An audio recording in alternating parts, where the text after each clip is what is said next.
Yeah, I'll react to that, sure. Jesus Christ. Hello. Yes. What do I have to say? Sure. Yeah. Hello. Inside a castle home restored after 430 years. Wall Street Journal mansion. Described as an L-plan tower house. Oops. Oh, that's gorgeous. Oh, look at that grass over there. Okay, that's beautiful. That's absolutely beautiful.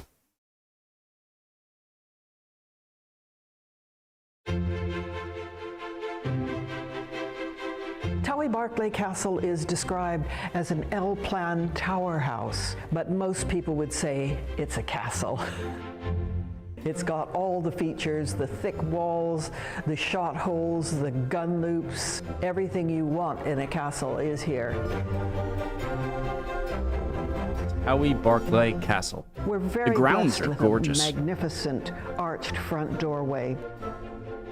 And if you look up just when you come in the door, you see a boss in the center with the Barclay coat of arms, which is fantastic that it survived all these years as the building sat empty for 200 years before we came along. My husband and I bought Tully Barclay in 1972 for £4,000, and that was every penny we had.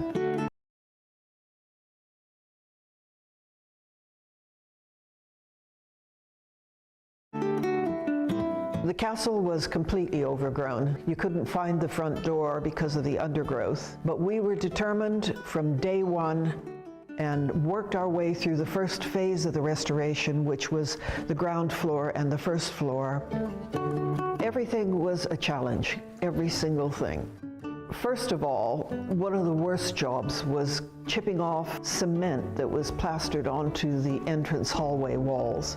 We spent months chiseling away all this gray cement. Once you come in the front door, you turn left and you go down the entrance barrel vaulted corridor.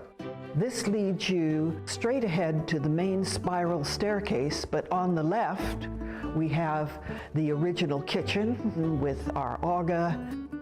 This castle has always been home to me. It's all I ever knew growing up. You know, even just sitting in the kitchen next to the aga, I've got so many lovely memories of when I was younger and when I was growing up. There were several occasions there were members of the royal family visiting. My mom.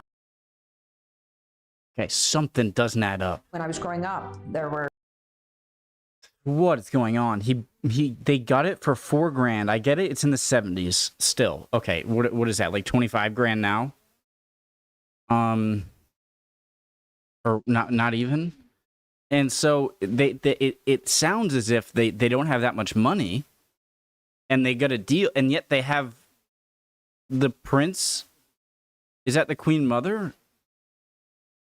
The current King of England now, but he was so confused. Who are you? People. Several occasions there were members of the royal family visiting. My mum would be playing the guitar and my dad would be ferreting around, and it's just yeah, it's home. I mean, everybody has their memories of home, but it is quite an unusual home, this one.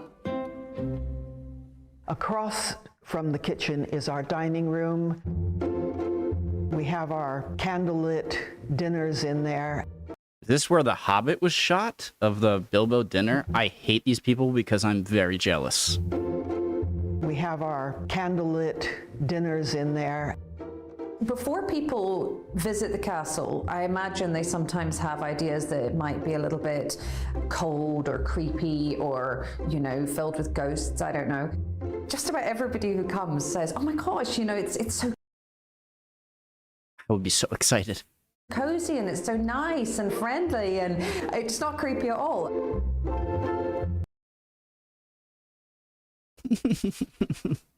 There have been people here who they see this place and their first thing is ghosts, and I don't get to go. All right.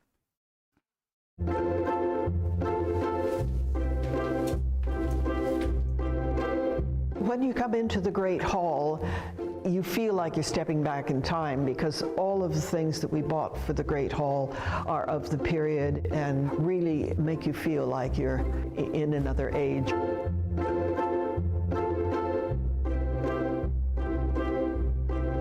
The ceiling is ribbon groin vaulting, and there are carved stones on the ceiling, the coats of arms of the King, James VI of Scotland, first of England, and the other is of the Barclay coat of arms. My husband particularly was interested in works of art and painting, so we have quite a few magnificent paintings. One of my favourite places to hang out when I was little was in the Minstrels Gallery in the Great Hall. This is way up high. It's kind of like a little hidden spot, and it had big velvet curtains so you could pull them across. But when I was a young child, I used to love hiding up there, and I would draw the curtains and I would make my own little house in there. And then if you continue up the spiral staircase, you come to the library. It's just a very cozy, wonderful place to sit and read. It has an oak beam ceiling and wall-to-wall books, leather-bound books. So the library is part of the new aspect of the castle. To build the top 2 floors, we had to demolish a building nearby to get out the dressed red sandstone. And so we stockpiled it on the front lawn, and we had it to build the top 2 floors. I loved growing up here. I did have some moments where I was quite envious of my friends with their more normal houses. The walls are really difficult to stick anything to. It used to drive me nuts when I was a teenager because I had all these posters in my bedroom that I wanted to stick on the walls, but they would all fall off. That's how I know I've been lazy my entire life. Like, decorating my room, like, I'm so lazy. Appreciate this. It's like, that's a lot of work. You know. Definitely a first world castle problem. As you I mean, I don't get mad at that. I understand if you're a kid, like you don't get it really, but man, what a steal. Castle problem. As you look down from the castle towards the walled garden, you see the woodland and the garden itself sunken down about 12 feet. On the north side is the stable block, our gardener's cottage, which is a guest house for our own guests, and the carriage room. And this is a magnificent room that was built to receive Queen Victoria's visit in around about 1900 or thereabouts. We built the main entrance gate and the bell tower ourselves so that we'd have a really nice entrance to the garden. And as you walk in, you see the garden laid out in the cruciform pattern with flower beds around the outer edges with roses, clematis, and a herbaceous border. This seems like extremely wealthy, well-connected people kind of like playing down. It's like, oh yes, we found this place for $4,000 in the 70s and we fix it up. And by the way, here's Prince George and Queen Victoria visit. Well, that was before, right? And it's like, what's going on here? Beautiful. We believe this was the original design because we found the roots of some of the old hedging still underneath the trees, and it appeared to be the design that we now have. The sundial in the center is a Dutch design. We bought it in Holland, and it is accurate to the minute on Greenwich Mean Time. If we have sun, you have to have sun for it to work.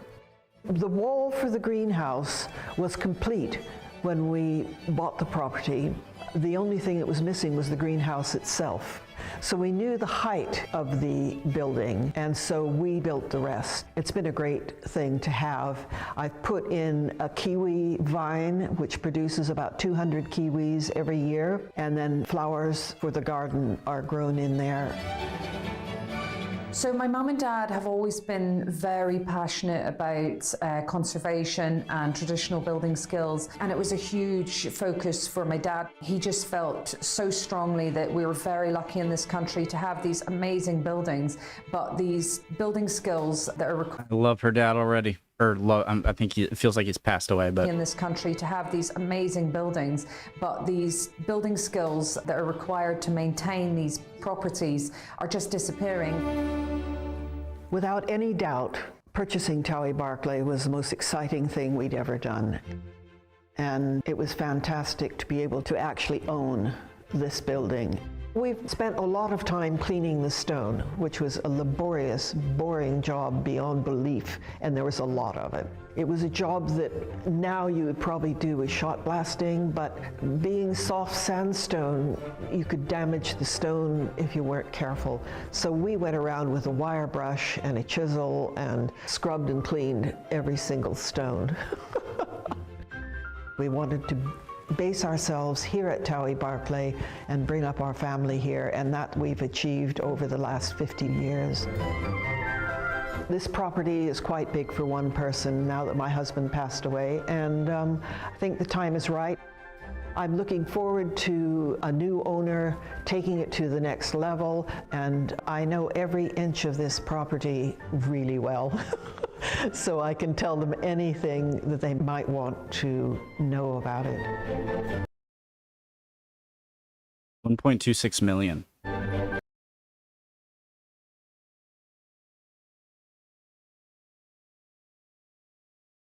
do I say this without... That seems like way... How much land is yours? Is all of this yours?